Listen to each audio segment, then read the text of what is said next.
Alright, my ideas are tested in Nevada. Chapter 5. I thought that the strategy based on counting fives might make an interesting paper upcoming annual meeting of the American Mathematical Society, Washington, D.C. Plan to fly down from Massachusetts Institute of Technology, or MIT, which I was then teaching when I made my blackjack computer calculation. A few days before the meeting of society, I customary published the abstract of the 200 or so talks that were given to be given.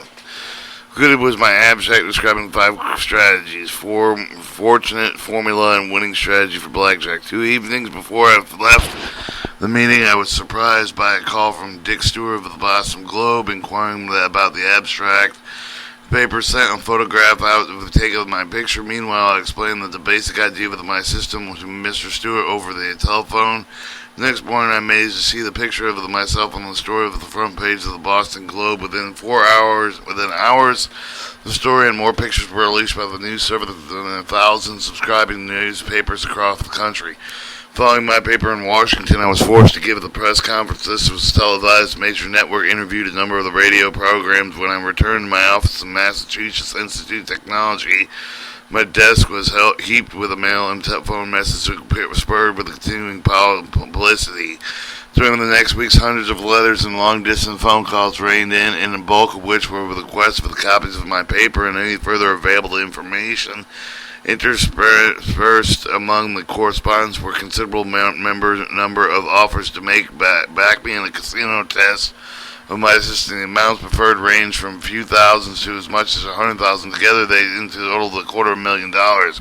Carefully, I screened the offers, and I rejected the offer if the person putting up the money could not prove that they could afford to lose their total investment.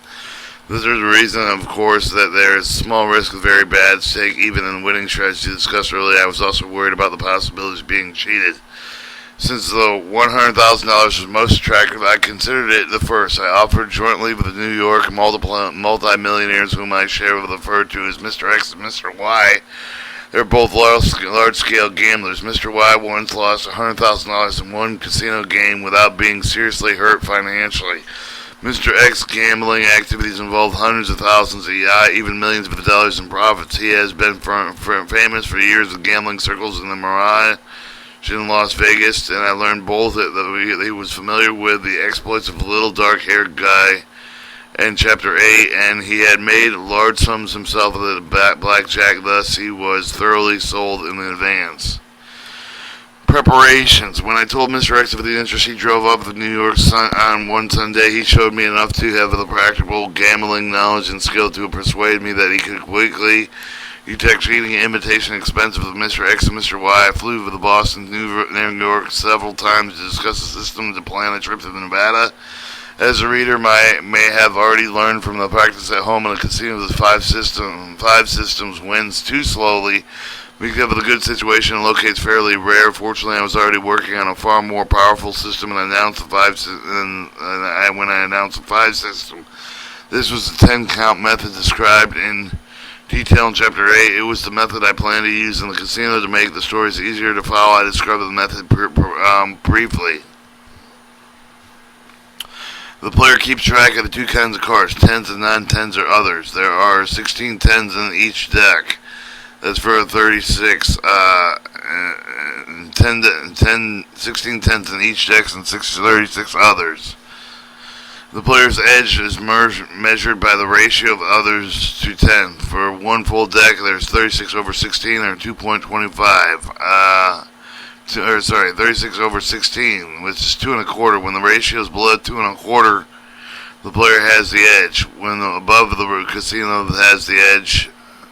When it is above the casino has the edge. Roughly speaking, the farther the ratio gets below 2 1/4, the greater it is effect. When the player has the edge of the half of the time, his edge ranges up to 10 to 15%, but the casino edge only ranges up to about 3%. There's 2 main approaches we could adopt by betting. One, which I should term wild, involves betting in the casino limited whenever the edge of the player exceeds some of the small figure, say 1%. This method produces an average greatest gain in short time. However, in short run, over the few days in fluctuation, players' total capital generally are violent, and a large bankroll is required. Mr. X and Mr. Y said that they would back this approach to the extent of $100,000 that they would go farther than necessary. The $10,000 bankroll. I was not in favor of the wild approach since there were too many things to do, things I didn't know about the gambling world. I also had no idea how I or my backers would react if I were to get behind about, say, $50,000. Furthermore, the purpose of the trip, in my point of view, was to test my system rather than big money of the Mr. X and Mr. Y, so the preferred being certain of a moderate win rather than attempting to probable. But somewhat uncertain big win, I was therefore favored of another approach which I shall call the conservative play of the well, beginning betting twice the amount of the minimum bet with an advantage of 1% 4 times minimum, who is the advantage is 2%, and finally leaving all the tens out of the minimum, leveling off at 10 times the minimum when I had advantage of 5% or more of the player's favor. I determined if my bets would range from $50 to $500. The highest casino maximum generally available then $6,000 to $7,000. Probably adequate capital to be safe. That we will look at $10,000, $100, and $100 bills. When MIT 1 week spring recess came, and Mr. X and I flew for the Thursday eve in Reno, and where Mr. Y was joining us later, we checked into one large Reno hotels about 2 a.m. and immediately went to sleep. Early the next morning, we began investigating the casino. The warm-up, our plan list finished, and our plan insisted upon me was to produce the caution when we would start small, betting 1 to 10, and then would gradually increase the amounts of the bets as I gained experience. Eventually, we planned to bet 50 to 500. First, we drove to the casino outside of the town in an hour or so. We played, won a few dollars. Then it was establishment closed for 3 hours because of the Good Friday. We returned to Reno during the evening, but investigated a number of the casinos, determined which had rules that were most favorable. At the best spot for practicing, we selected the casino that dealt down the last card, allowed the player to double down on any hand, split any pair, or insure. This is a more favorable set of rules ordinarily found. After some sumptuous dinner and a rest, I returned to the casino and we had chosen, and then about at 10 p.m. and Mr. X did not accompany me because he was well known to the casino owner. We did not wish to attract attention. I began to alternatively playing 15 and 20 minutes at a time, then resting for a few minutes. Whenever I would sit down again, I would always choose the table with the fewest players. By behavior patterns, I paused for a thought and stared at all the cards played and made it apparent that I was using some system. But system players are frequently and not common in casinos. In fact, they are welcome as long as they are losing. Gradually, I fell farther behind. By 5 a.m., I was down $100. At the time the business fell off sharply, I was finally able to get the table completely to myself. The new dealer was particularly unfriendly. When I asked him to be dealt 2 hands, and she refused, saying that it was a house policy that I must bet $2 per hand to play 2 hands. Since the chain is in scale, betting would confuse the records of the evening's play. I refused, and besides, I went and was getting tired and irritable. I pointed out to the dealer that his last 8 other dealers had let me play 2 hands without a complaint. Therefore, it could hardly be house policy. She said that the reason was to keep other players from being crowded out. I remarked that there was no other players at my table, so her reason did not seem to apply. She became angry at this and dealt as rapidly as she could. A few hands later, the ratio of other tens dropped to 2.0. As I was 1% advantage for me, but thoroughly annoyed by it now, I broke myself of the blow. The discipline I advanced from $2 to $20 scale, bet $4 and won with the ratio advanced for the 1.7 and had a 2% advantage. I let my dollars ride and won again, and then a ratio obliquely adopted a 1.5 with a 4% advantage. I let $16 ride, won again. I let 20 of this 32 on the table with a remarkable. It was for the time to make a small profit. The ratio fluctuated between 1.4 and 1.0. I continued to make a $20 bet. By the time we came to the end of the deck, I recouped My $100 lost and had a few dollars profitable besides. As we picked up my winnings and left, I noticed an odd mixture of the anger and awe over the dealer's face. It was as though she had peeked for a brief moment of family door on the family room, and maybe she had glimpsed in on something strange as impossible. The training session brought in mixed blessings. I would regret my rash behavior in a few days, for the casino operators took special notice of me. On the other hand, my attention was drawn with a doubling up betting pattern, and I had used in the last few minutes. It consisted of betting on one unit, letting 2 units ride, winning and letting the 4 units ride, etc. Pattern play resembles well-down doubling up system and small martingale, which is widely used almost every gambling game. The pattern I used above it is not sensible for the gambling games in which the house has the advantage, but in blackjack, with the player's one counting methods is profitable as any other way, putting down at a favorable time. Further, since it is widely unsuccessfully practiced, it makes excellent disguise for the counting players. Also, casual touch of leaving your chips untouched between the hands and seems nice. 100 here, 1,000 there. Sandy-eyed and stiff, I woke up on Saturday afternoon, had an elaborate breakfast after Mr. X and I again visited a casino outside town.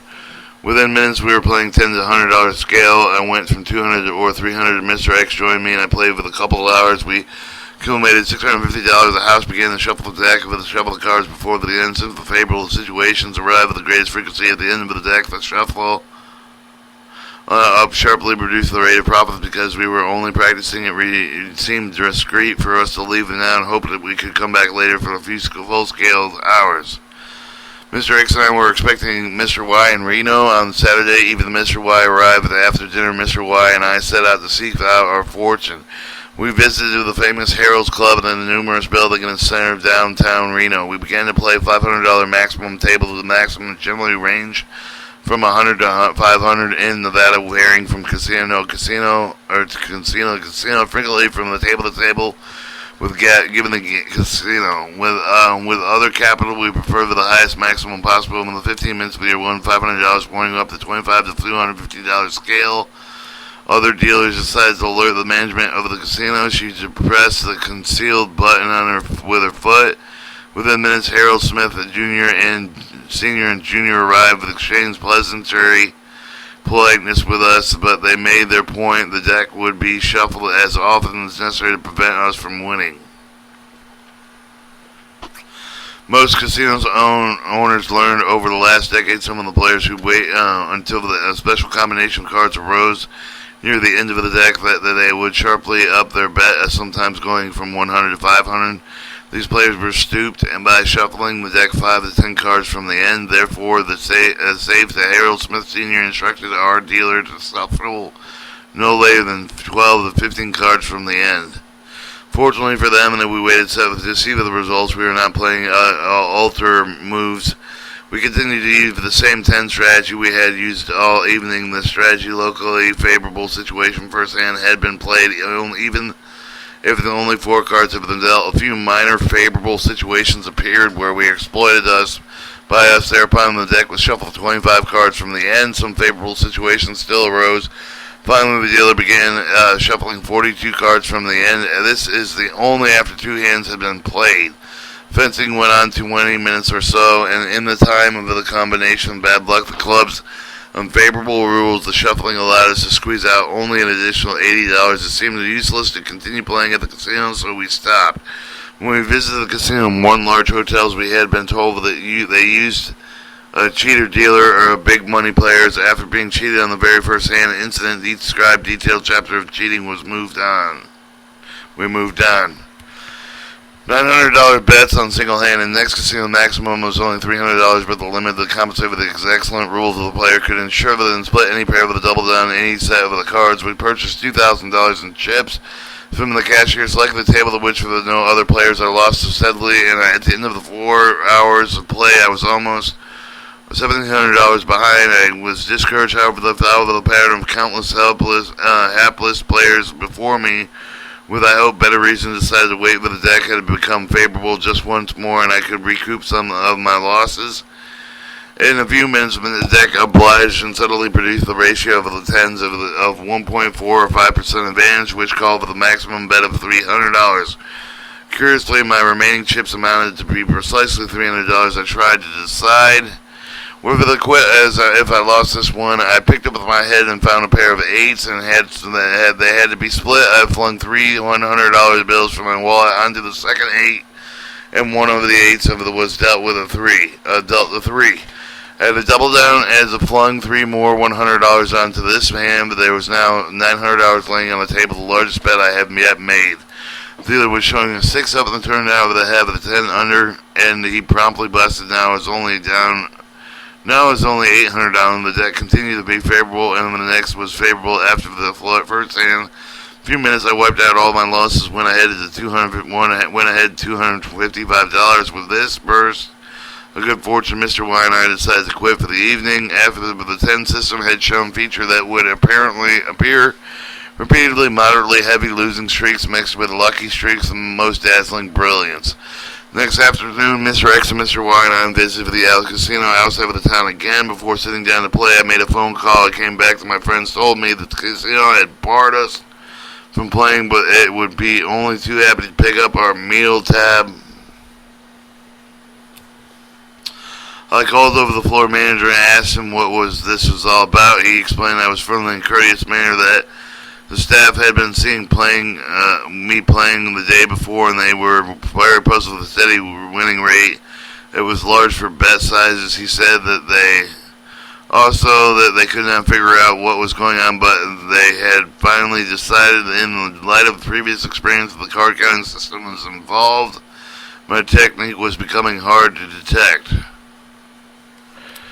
Eventually, they were discouraged when they asked me of the power of the system they faced them, and the floor manager said that the owners deliberately lengthened before deciding to borrow the casino. He said had fiercely played against all card counters. He reeled off a series of the names of the meant nothing to me.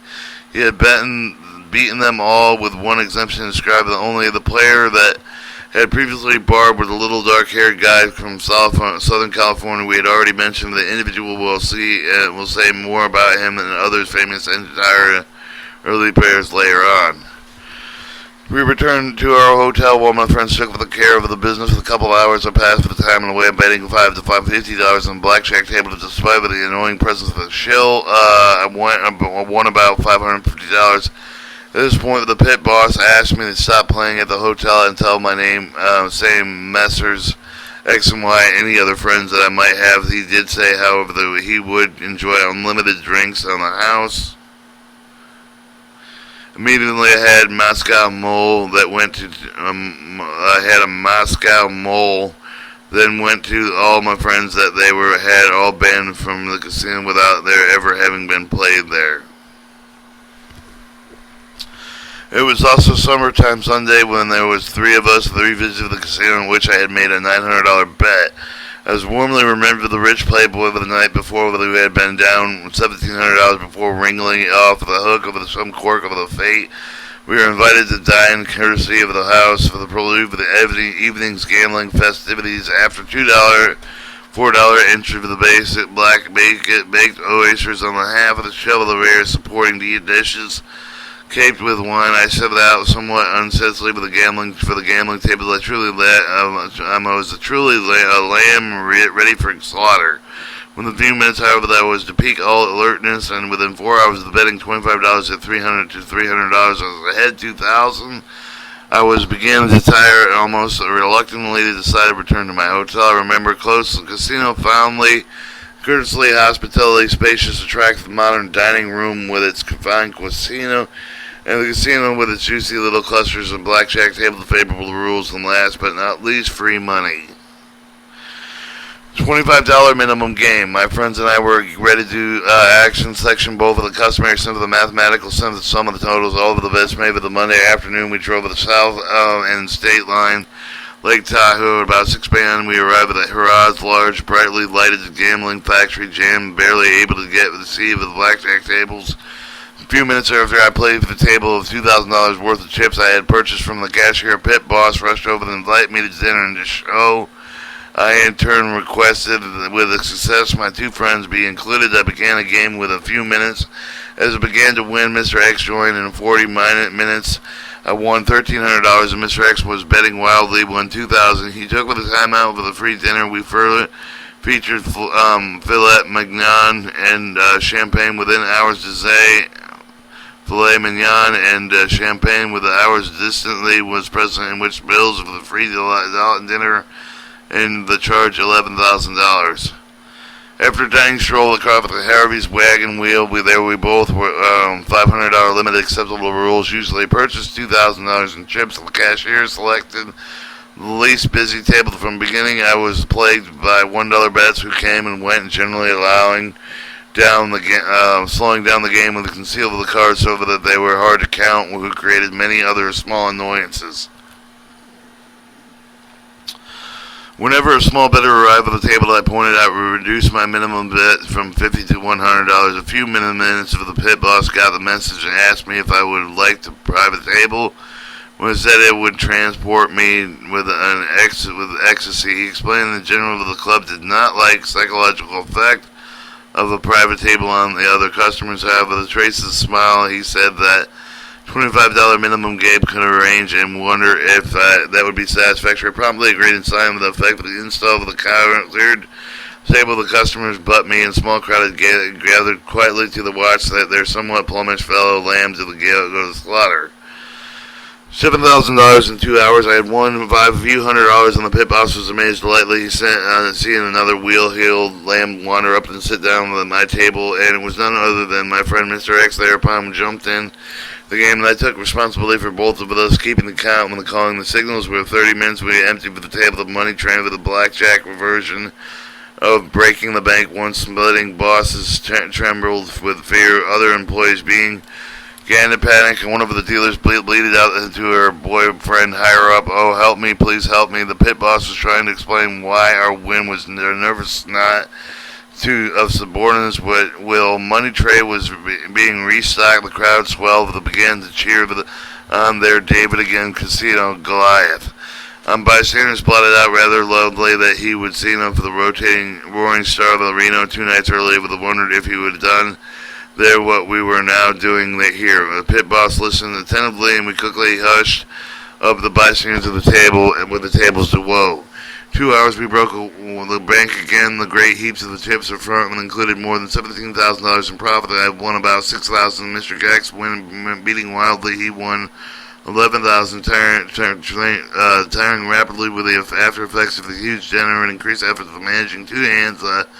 During the last few days, we're telling to begin to find the very difficultly count promptly to see that Mr. X was equally far gone. I insisted that to quit, and I cashed in at mine at $6,000. As I did so, I started to find that 3 or 4 pretty girls wandering back and forth across my path, smiling affectionately. After wending my Elysium way back to the tables, I watched Howard-stricken Mr. X having refused to stop playing when pouring back 1,045 minutes and it took persuaded him to leave.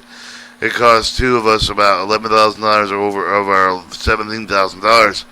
Even so, when we returned to our hotel the evening, we're ahead $13,000 so far as on the trip. On Tuesday, we paid a series of visits to downtown club. We had bad rules, shuffled 5 to 10 cards from the end. Gradually but steadily lost about $2,000 playing $50 to $500 bets.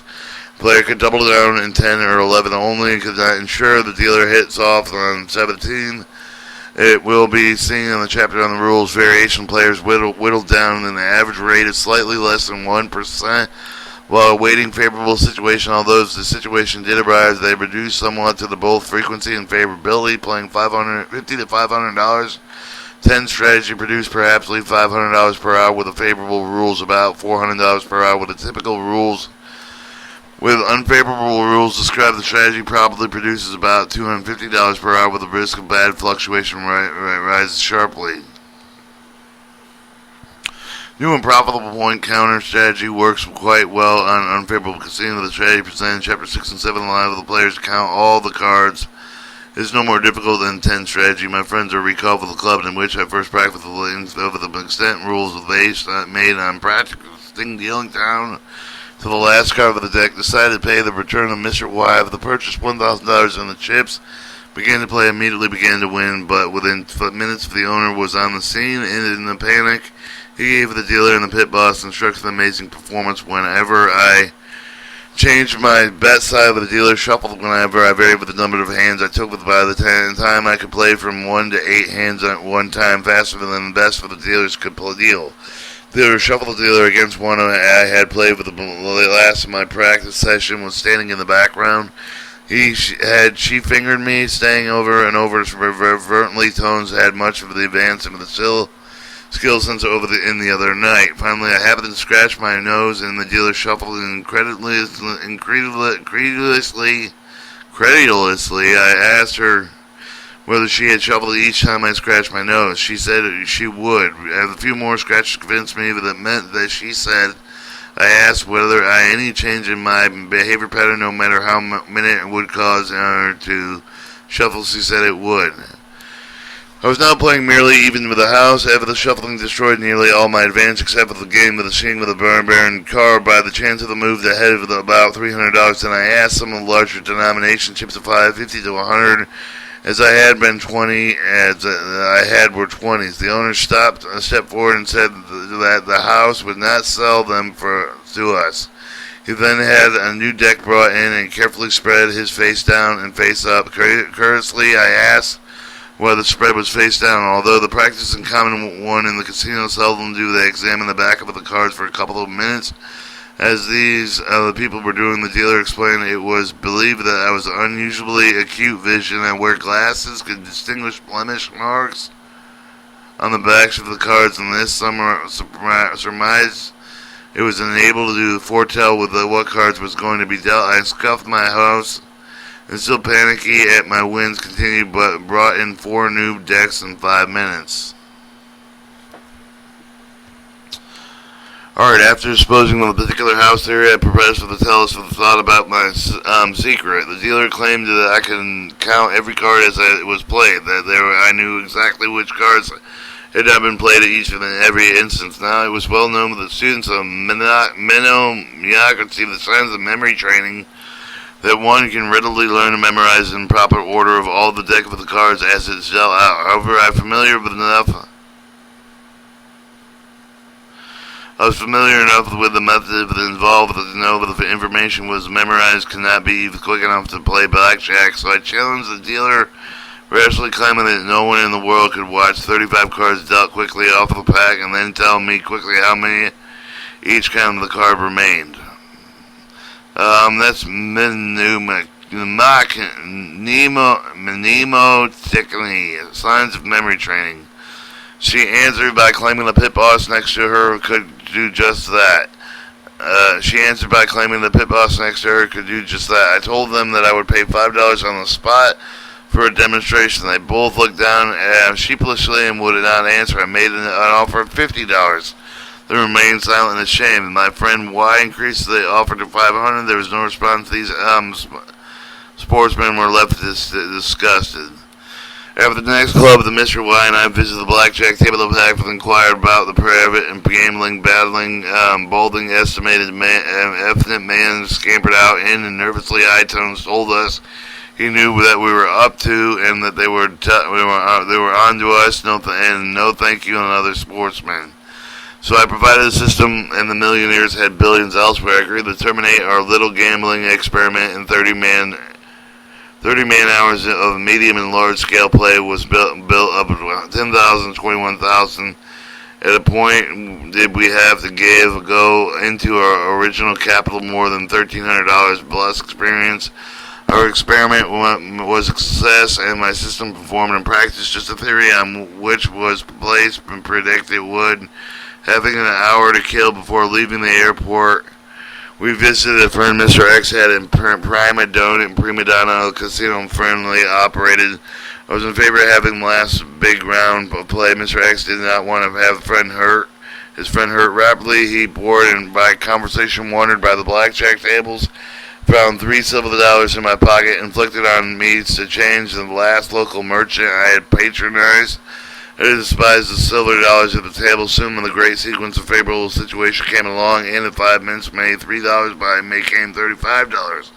Mr. X's friend never knew the word from Mr. X had saved him more than $1,000 in a few minutes. My trip to Nevada goes in an ironic twist of the words of the casino operator, which be intervened by the national television program. When we asked whether the customers in Nevada ever walked away winners, he said, when a lamb goes to slaughter, the lamb might kill the butcher, but always bet on the butcher. The day of the lamb had come. Chapter 6, the Simple Point Count System.